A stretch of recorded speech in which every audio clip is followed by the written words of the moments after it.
They built one of cinema's most savage worlds, from dust, danger, and raw ambition. But when the cameras stopped rolling, the real battles began. Illness, heartbreak, tragedy, and time claimed more than the wasteland ever could. Subscribe to our channel so you never miss another untold story, and stay with us as we reveal what truly happened to the cast of Mad Max 1 and 2. Hugh Keays-Byrne, toe cutter, Immortan Joe. Hugh Keays-Byrne was born on May 18, 1947 in Srinagar, India, to British parents who returned to England following Indian independence. That early displacement never fully left him.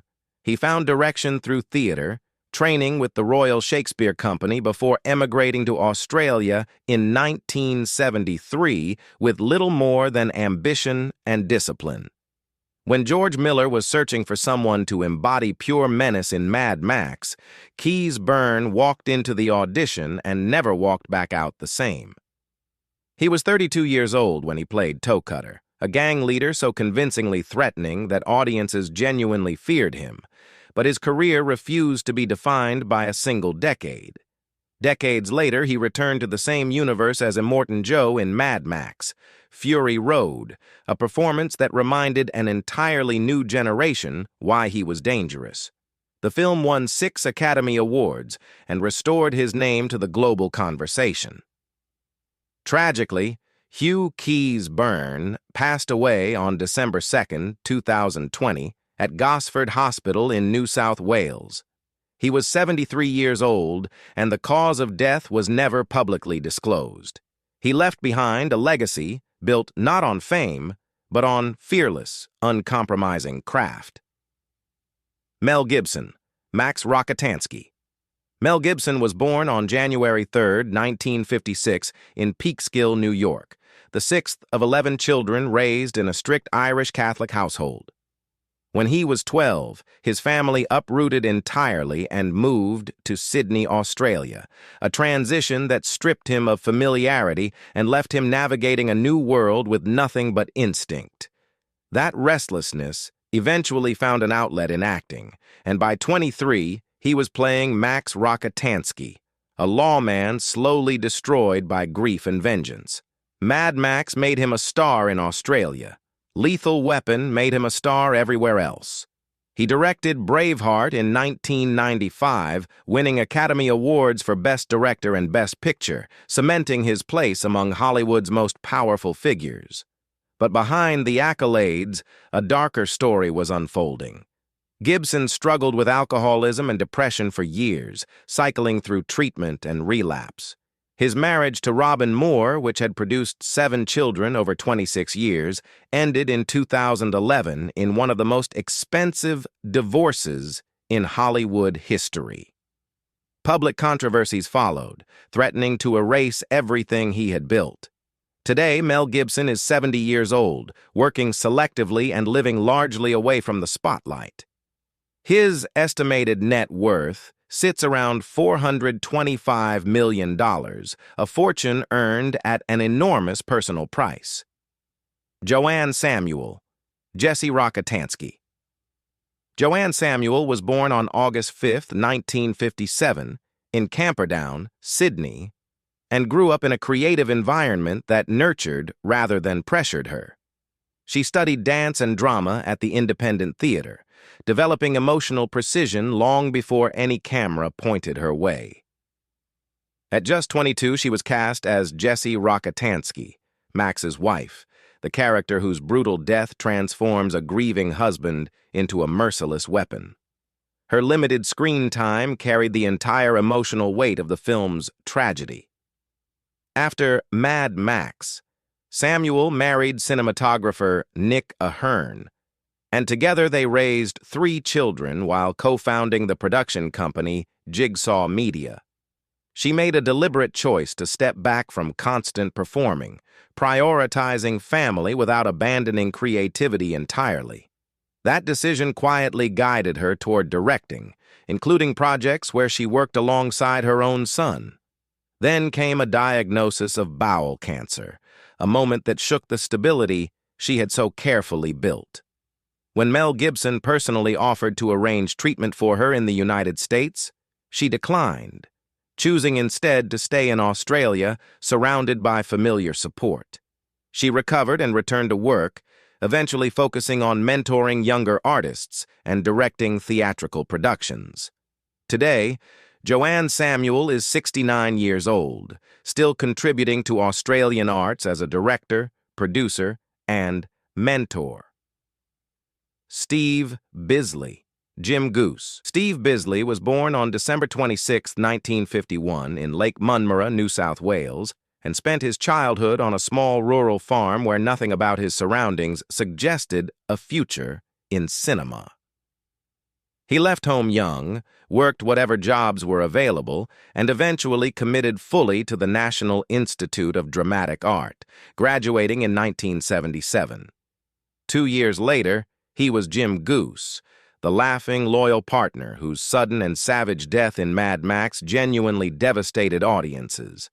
The character had warmth that made his fate feel personal. Bisley built steadily on that foundation, earning television recognition through long-running series like Water Rats. His personal life carried its own complications. He has 6 children between 2 relationships, and his marriage to media publicist Sally Burley in 2000 ended in divorce 6 years later.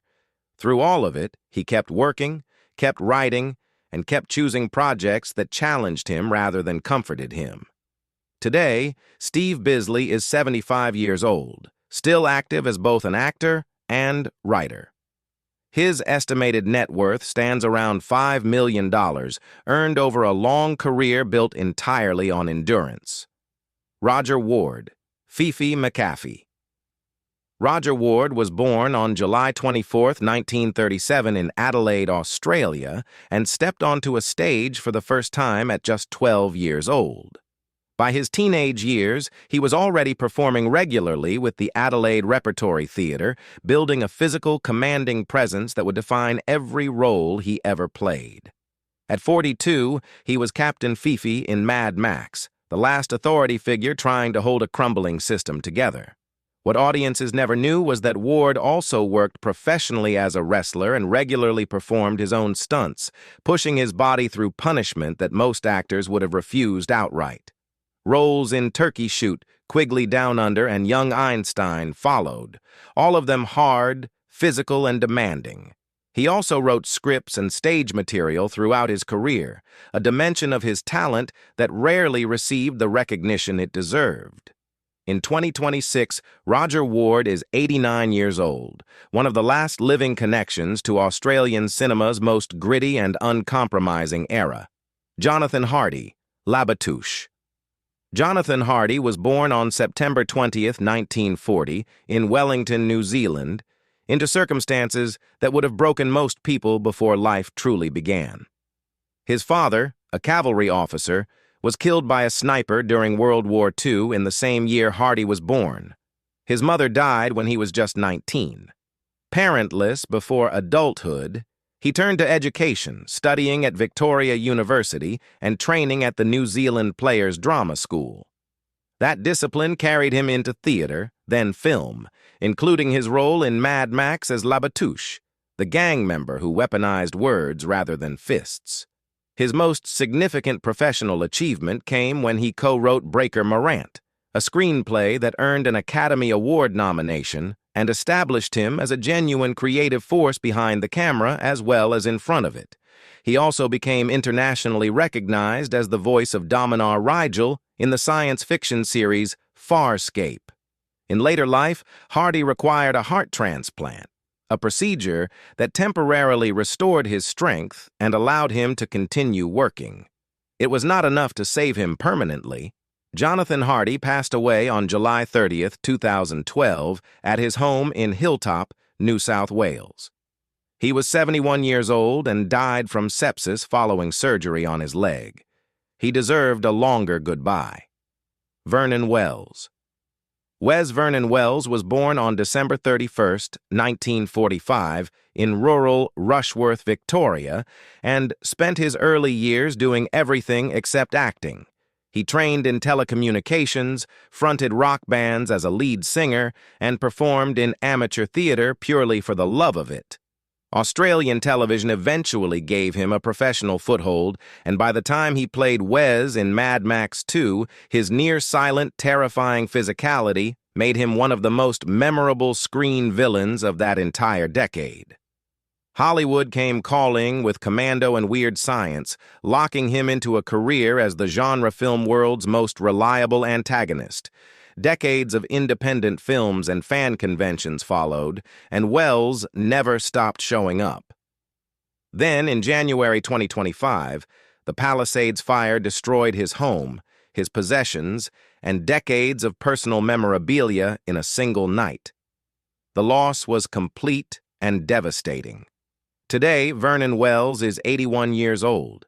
He's still working, still appearing, and still refusing to disappear quietly. That stubbornness is perhaps the most Wes thing about him. From the burning highways of 1979 to the ash-covered wasteland of 1981, these actors gave everything to a world that was never supposed to last. Some are still here. Some left far too soon. But every single one of them lived a story wilder, harder, and more human than anything George Miller ever put on screen. Which story stayed with you the longest? Tell us in the comments below. And if this journey meant something to you, like this video, subscribe to the channel and share it with someone who loves the wasteland as much as you do.